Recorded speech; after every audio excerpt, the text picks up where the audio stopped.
Hello all and welcome to week 15 of 2022. You found Warehouse and Operations as a Career, the podcast, and I'm Marty T. Hawkins. How is everyone doing? I have been super busy for the last several weeks, but the end is in sight. Speaking about the end of something, the first quarter of 2022 is done. How did you do with your goals, and how is your second quarter planning coming along?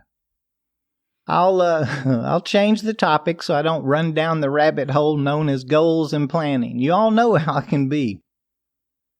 As we've established, Q1 is wrapped up. That means your management teams have been busy finishing up year-end reporting and their first quarter reports probably. I'm bringing this up because a lot of those reports may have something to do with our productivity, the headcount of our shifts. Even how our tasks or duties, even our job descriptions can change because of some numbers on a page. And you know what? That is exactly the way we as associates should want it. We need to know and understand how we're being graded and what our jobs are, what is expected of us. Without that understanding, well, we're not going to grow. I won't harp on being that employee today, but I do want to share a few things that came up this week. I attended a virtual conference last weekend. It was set up pretty cool. It had individual breakout rooms, each one discussing a different topic, just like the old attend in-person kind. One of the topics was about learning, how to learn, the quiet environments, being prepared, taking notes, sitting in the front rows. The instructor was really knowledgeable. The talk drifted to conventions and the breakout rooms. She made the comment that if you're the smartest person in the room, that you're in the wrong room. That really stuck with me. As we've discussed here many times, you are or will become who you hang out with. That thought process is why I feel it's important to know the job that is next to ours. By knowing the next step that the freight is going to take, we'll know that person. And by knowing that person, we will learn something that we did not know before. Simply put, if we have more experience and experiences than everyone in the room, we're not going to learn much from them.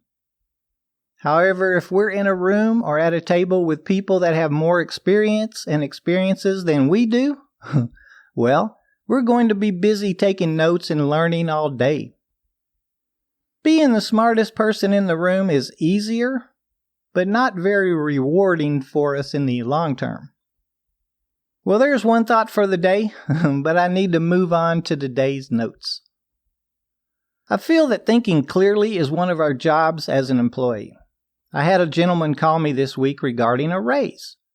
He stated that he'd been working for his company for just under 6 months and had not received an increase and that he wasn't making enough money. Now, I happen to be very familiar with his organization.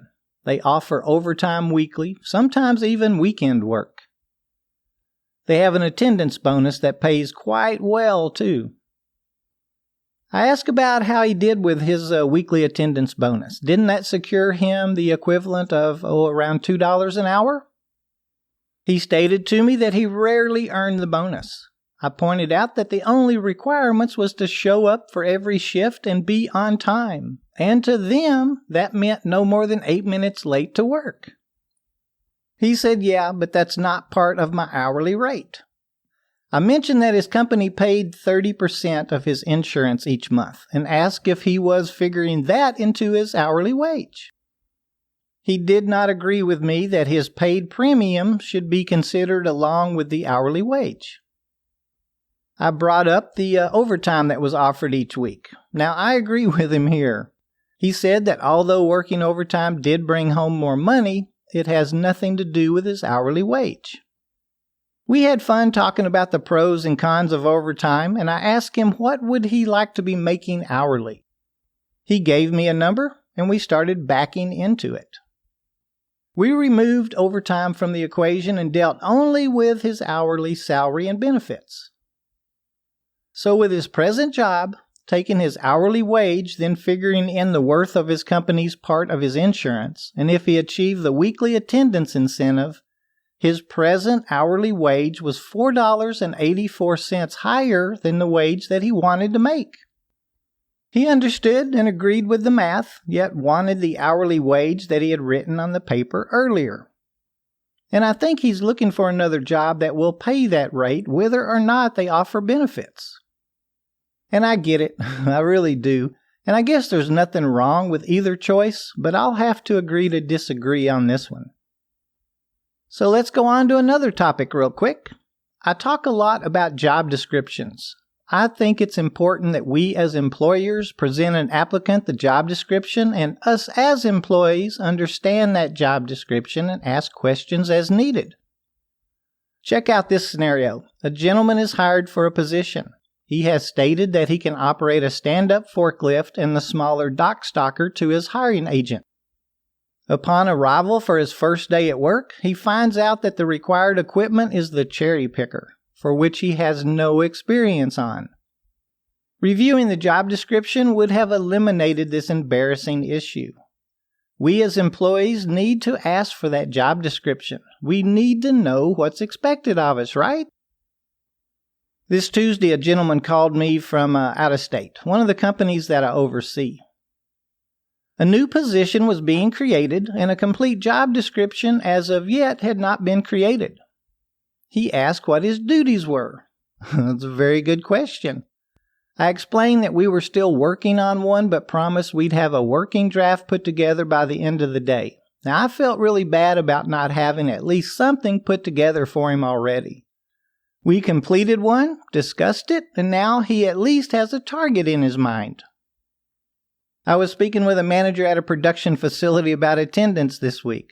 He wanted to define how many days an employee could miss each month before any corrective actions were taken. Well, I shared that in my experience, if you set a number of days or instill a point system, that will become the number of days an associate, maybe even everyone on your shift, will take off each month. I don't know, I think attendance is a cultural thing. Just like safety, if you have built a strong team, morale and ethics, pride in the job and the workplace environment, your team isn't going to be looking for a number of days that they can miss. As employees and managers, what are your thoughts about attendance? Maybe send us an email to host@warehouseandoperationsasacareer.com. It'll be interesting to see what thoughts are out there. I have another thought that I'd like your input with. Let me give you two different situations. First up, in today's market, an equipment operator is making pretty good pay. When applicants say they have experience on a piece of warehouse equipment or operating a specific extruder or CNC machine, they do know that they're going to have to show someone, right? I had a young man last week in a pick class. The instructor, through asking a few simple questions, started to wonder if his student had ever actually operated the electric rider pallet jack before. Anyway, he took him out to the equipment before the class started. The instructor demonstrated the controls, then drove the short course that he had set up. Then he again asked the student if he could demonstrate the controls and control arm to him and run through the course just like he did. Well, the student stood on the equipment and realized he was not going to be able to fake it. When asked what his plan was, he stated and honestly thought that he'd be able to see someone operating it and be able to just figure it out. He now understands that's just not the case. Be honest. We'll get there faster by just being honest, people. I understand he just wanted a job and to be earning the better wage. But if he gets hurt or hurts somebody else, well, he may never earn what he wants to. Can anyone share their thoughts with me on that one? And real quick, I have recruiters asking me this all the time. Why would an applicant spend the time to post their resumes on all the job boards, accept the phone interview, drive out for the face-to-face interview, complete the paperwork, do the drug screening, allow their background check to be ran, and commit to the start date, and then ghost the job and recruiter? Not even a phone call. Better yet, not answering the recruiter's calls afterwards. Now, please send us an answer to those questions if you can. I'd love to pass them along. I personally believe that human nature just kicks in. I think it's important to remember that we as recruiters don't know the struggles and opportunities all of our candidates may be facing. I always wonder, could I have better prepared them for the position? Had I given them a strong orientation of the task? Had I explained the job description to them, and had I explained the level of commitment needed to them? And lastly, maybe most important, did I offer them an opportunity to tell me no? Had I given them an out? What do y'all think? Ever feel that way? Again, please share your thoughts with us. Email us at host@warehouseandoperationsasacareer.com and educate us. Well, we'll call that a wrap for the week, and I look forward to you checking us out again next week. Until that next week, think it through and help keep someone else safe.